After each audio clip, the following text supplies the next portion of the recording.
Some mornings you wake up and your legs just feel heavier than they used to. Going down the stairs, you find yourself reaching for the railing. Getting up from a chair takes more effort than it did before. And whenever someone asks, you say, "I'm just getting older, it's normal." But here is what I need you to understand today. Because too many people have been brushing this off for too long without realizing what it is actually costing them. Those signs are not necessarily just about age. And the most dangerous part is that they happen so slowly, so quietly, that most people only realize something is wrong when it becomes much harder to reverse. This condition has a name. It is not a rare disease. It does not only happen to people who are malnourished or seriously ill. It is happening to tens of millions of Americans over 55, and very possibly to you, right now, and they have no idea. In this video, I am going to explain what it is, why it is more serious than you think, and, more importantly, what you can still do to stop it. Your body is losing something more important than you think. What I am talking about is muscle. Not fat, not bone. Muscle. And what most people do not know is that the adult body starts losing muscle earlier than you would expect, around after the age of 30, but that process accelerates significantly after 50. According to research published in international medical journals, after the age of 50, the body can lose between 1 and 2% of muscle mass every single year if nothing is done about it. That sounds small, but added up over many years, it becomes a very significant number. Research from Harvard Health shows that people who do not train for strength regularly can lose between 4 and 6 pounds of muscle every decade. And when you lose muscle, the body does not leave that space empty. It replaces muscle with fat and fibrous tissue. You look in the mirror and things seem roughly the same. Your weight has not changed much. But inside, your body composition has shifted in a direction that is working against you. This is exactly why so many people do not realize what is happening until the more obvious symptoms start to appear. The medical term and why you should know it.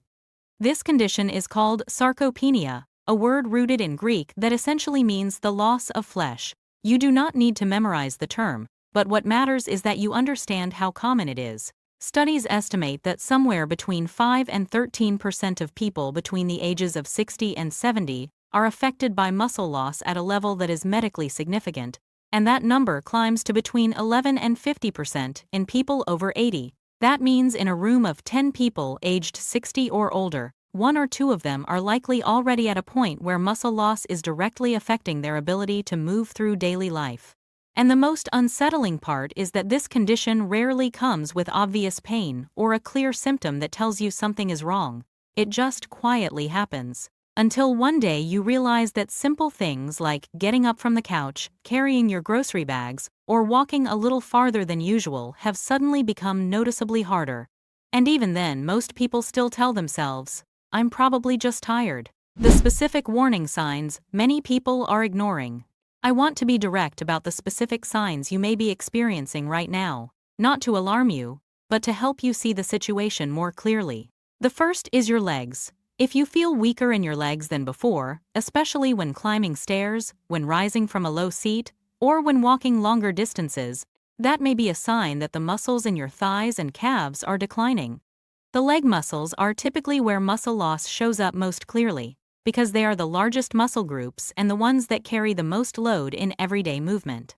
The second is balance. Have you noticed that you feel slightly unsteady when you stand up quickly, or that walking on uneven ground requires more focus than it used to so you do not trip? This is not a small thing. A systematic review published in the Journal of the American Geriatric Society found that people with weak leg muscles had nearly 1.8 times the risk of falling compared to those with normal muscle strength, and that risk climbed to over 3 times higher in people who had experienced repeated falls. Falling at this stage of life is not the same as falling when you were young. It can lead to a broken hip, a fractured wrist, and in many cases, it marks the beginning of a longer decline in overall health. The third is unexplained fatigue. Many people come to me and say they feel tired but cannot figure out why. They are sleeping enough, they are not doing heavy work, but they still feel drained after ordinary activities. That is connected to muscle. When muscle mass decreases, the body has to spend more energy to accomplish the same tasks. The result is that you wear out sooner, you recover more slowly, and gradually you start limiting your own activities without even making a conscious decision to do so. The dangerous cycle that most people never see coming. This is the part I want you to pay close attention to, because this is what separates someone who understands the problem from someone who only knows the surface symptoms. When your muscles weaken, you naturally start moving less because everything feels heavier and more effortful. But moving less is exactly what causes you to lose muscle even faster. It is a self-reinforcing cycle. You feel tired, so you walk less. You walk less, so your muscles get weaker. Your muscles get weaker, so your balance gets worse. Your balance gets worse, so you become more afraid of falling. You become more afraid of falling, so you sit still more often. And the cycle continues, each loop leaving you a little further from where you want to be. What makes this particularly difficult is that it happens so gradually that our minds are very good at rationalizing it. We tell ourselves we are simply aging in a normal way. But in reality, this is a medical condition that can be recognized early and addressed. The difference between two people who are both 65 years old, one walking confidently and one gripping every railing in sight, usually has nothing to do with genetics or luck. It comes down to what was or was not happening in the 10 to 15 years before that moment. What is actually happening inside your body year by year? To help you understand why this cannot wait, I want to walk through what is genuinely going on beneath the surface. After the age of 50, the body no longer responds to muscle-building signals the way it once did. Growth hormone levels drop, testosterone declines, and that includes in women. The body's ability to synthesize protein to maintain muscle also begins to slow. And at the same time, the fast-twitch muscle fibers, the ones responsible for quick reactions like catching your balance when you are about to fall, are the first ones to be affected. This is why older adults, when they start to fall, often cannot react in time to catch themselves. It is not because they were not paying attention. It is because the body has already lost the muscle fibers with the fastest response time. The natural protection system has been quietly worn down year after year. And you will not know it is gone until the moment you actually need it. Beyond movement, muscle loss does not stop there.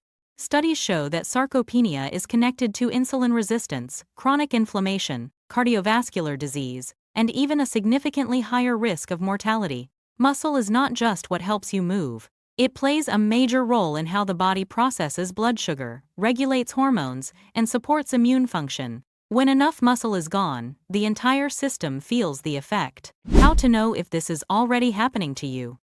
Not everyone needs to call their doctor and request tests tomorrow. But there are a few simple things you can check right now at home. No equipment needed. The first is what is called the sit-to-stand test. Sit up straight in a regular chair, cross your arms over your chest, and try to stand up and sit back down as many times as you can in 30 seconds. Count how many you complete. For people between 60 and 64, the average is roughly 14 to 17 times. If you complete fewer than 10, or if you need to push off with your hands to get up, that is a signal worth taking seriously. The second is the single leg balance test. Stand near a wall or a sturdy surface for safety. Lift one foot off the floor and try to hold your balance for 10 seconds without touching the wall. Then switch legs. If you cannot hold for 10 seconds on either side, your muscles and balance system are asking for attention.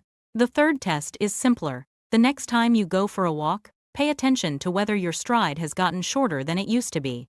Shorter steps, a slower pace, and a tendency to look down at the ground while walking are subtle changes that many people never notice, but they are early signs of weakening leg muscles. Nutrition and the role it plays in all of this. Now I want to address something that a lot of older adults are getting wrong without realizing it, and it is directly contributing to muscle loss. That is protein. Specifically, not getting enough of it. As we age, the body actually needs more protein, not less, to maintain muscle, but most older adults are eating less of it. There are many reasons for that. Appetite decreases. Eating alone does not feel as motivating, or people simply do not know they are falling short. Research in nutritional science for older adults found that people who consumed higher amounts of protein daily had up to 30% lower risk of muscle weakness compared to those who ate less protein. The troubling reality is that most Americans over 60 are not meeting the recommended protein intake. They may be eating enough calories, but their meals lean heavily toward carbohydrates and vegetables, with protein making up a very small portion. And every day spent short on protein is a day the body does not have enough raw material to maintain and rebuild muscle tissue. So, how much do you actually need? A straightforward guideline that many specialists in older adult nutrition agree on is roughly 25 to 30 grams of protein at each main meal, not as a daily total but per meal. The reason is that the aging body processes protein most efficiently when it receives steady, moderate amounts throughout the day rather than one large amount all at once. A 4-ounce chicken breast gives you around 28 grams of protein. 2 eggs give you around 12 grams. A standard 6-ounce container of Greek yogurt gives you roughly 15 to 17 grams. You do not need a complicated diet. You just need to look honestly at where your daily meals are falling short. What exercise actually looks like at this age? This is the part I want to be most clear about, because there are a lot of misconceptions around this topic. Many people believe that walking is enough. Walking is good, no one is disputing that. But if the goal is to maintain and rebuild muscle, particularly in the legs and upper body, walking alone is not sufficient. What you need to add is resistance training.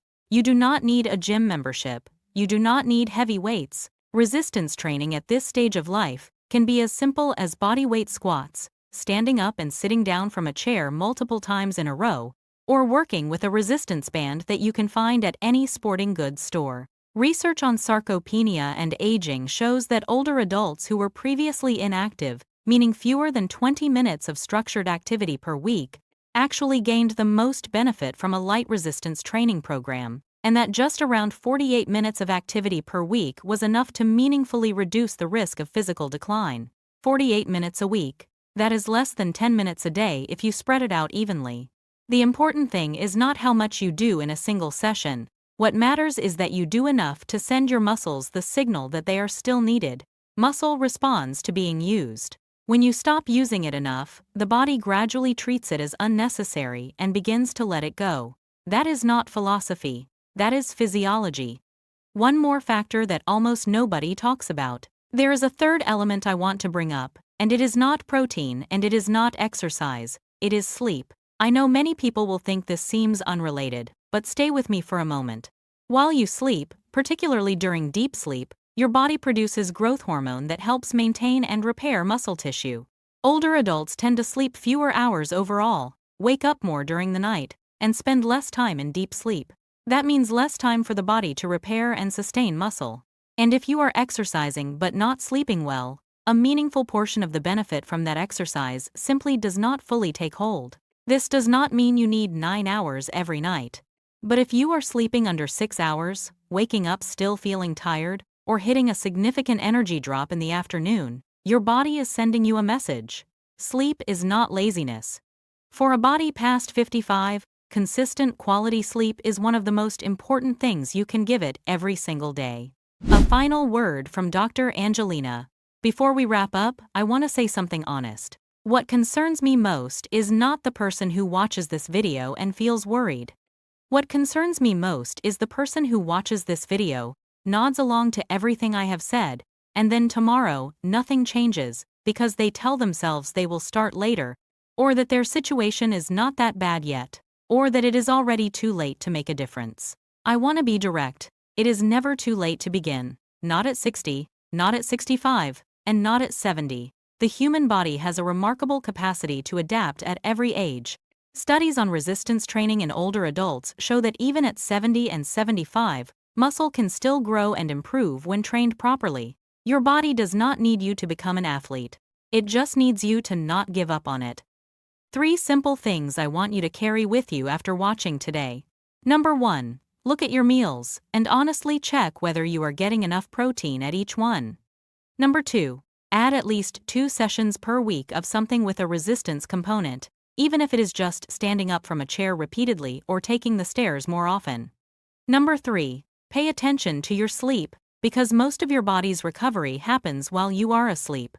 You do not need to change everything in a single day, but each small change, maintained long enough, will create a real difference in how you move through daily life. Steadier legs, better balance, more energy to do the things you actually enjoy. That is worth starting today.